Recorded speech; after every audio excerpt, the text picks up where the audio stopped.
Well, guys, if you follow high school football, you've probably heard of the Army All-American Bowl. It's one of the most prestigious high school football all-star games in the entire nation. And before you get an invitation to the game, most players are asked to show off their strength, their speed, their skills at an Army All-American Combine.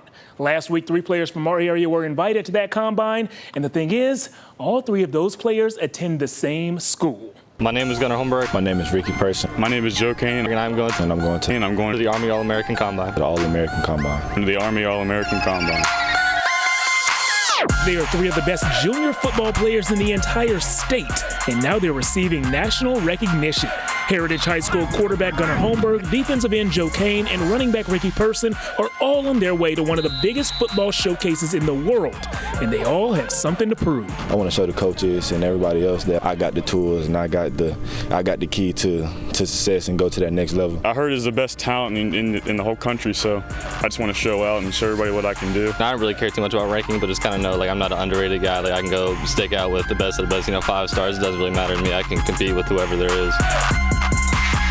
Gunnar is not lying. All 3 of these guys are studs on the field, but if they're going to show their stuff at a national combine, well, they have to get there first. This event is in San Antonio, Texas, and traveling across the country is something one of these kids never thought he'd be doing. It's kind of weird because I've never been on a plane before, so it's like a new experience for everything. I've never been outside of like the East Coast, so it's just a new experience in general. Don't worry about it, Joe. Flying is no big deal. In fact, Ricky flew out to this same combine last year. Just ask him about it. He'll calm you down. The first time I was kind of shook up because I ain't never rode a plane before, so it was kind of scared. On second thought, maybe you shouldn't talk to Ricky, at least not about flying. Now, if you want to talk to somebody about how to play running back, he's your guy. On the field, Ricky doesn't run like a man, he runs like an animal.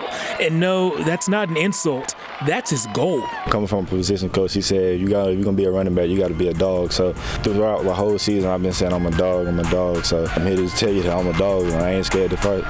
Not scared to fight for extra yardage? Yeah, that might be an understatement. Ricky takes pride in running people over, and as you can see, that skill was definitely on display earlier this season against Wake Forest. So I wondered, do his teammates remember this play? Oh, yeah, I know that one. You already know which play I'm talking about, right? Yeah. Oh, he just lays them out. When the ball gets to my hands and I see somebody in front of me, I ain't going to try to dance around you. I'm going to try to go through you. You hop up and you jawing a little bit there. What'd you say to him? I said, all night long. So Ricky does things like that all night long on the field, but does he do things like that to his own team as well? I went straight to the source to find out. Has he ever done anything like that to you in practice? I don't know. Tell the truth. No, I don't think so. I should have known that would never happen to Joe, but what could happen is Joe and his teammates could be a part of a deep postseason run. And it's clear this team has heard one message going into the playoffs. Everything starts over.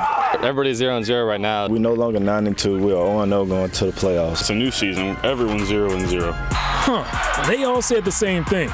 It's almost like they've been coached to believe it. Coaching a culture is one thing, but coaching confidence, well, that's completely different. The good news for the guys out at Heritage, these players were born with confidence, and tons of it. Does this team have what it takes to go big this year, win a state championship? Oh yeah. I believe in my boys. We're going to do it. Oh, no doubt. I think we have the talent, the players, and the coaches. We all believe that, so, that's the goal, and everybody's on the same boat, so, we're all trying to get there. Well, you heard the guys, Joe, Ricky, Gunnar, they all believe this team has what it takes to win state. But the fact of the matter is, coming into tonight, no Heritage football team had ever won a playoff game, much less a state championship. Well, I'm happy to report one of those things changed tonight. Heritage played host to Holly Springs, but it was actually the Golden Hawks who got the scoring started. Broderick Taylor sprints up the gut and takes it in from 28 yards out. That made it 7-3, but then our old friend Ricky Person responded. He bounced off the tacklers and put the Huskies ahead with a 9-yard score. Gunnar Holmberg added a passing touchdown in the fourth quarter, and that pass turned out to be the game winner. Heritage wins their first playoff football game in school history by the score of 17-14. We'll be right back after this.